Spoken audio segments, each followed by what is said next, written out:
Dylan Voller was big news. Images of his treatment shown on the ABC's Four Corners program prompted a royal commission into youth detention in the Northern Territory. But today, some of the biggest media companies who posted the story on Facebook have had a rude awakening.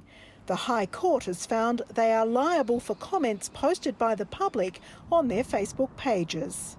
I spoke to Dylan this morning. He's obviously elated at the decision. It's been a long and, frankly, a prolonged legal stoush. The companies told the court they weren't the publishers of the Facebook posts, so couldn't be held responsible. But the High Court said the companies were not passive and unwitting victims of Facebook.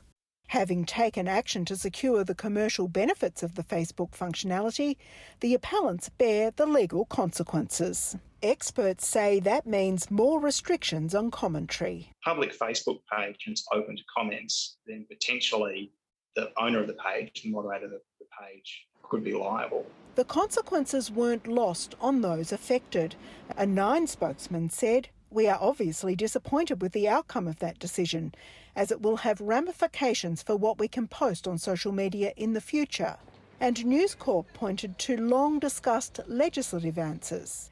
This highlights the need for urgent legislative reform. Today's ruling was really only round one. The media companies had hoped to have the case thrown out.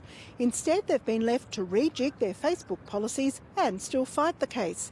Dylan Voller's lawyer says the decision goes well beyond his case. For people who might be vulnerable to social media mob attacks, they're protected essentially by this decision. The case will now return to the New South Wales Supreme Court to determine, among other things, whether the posts were in fact defamatory.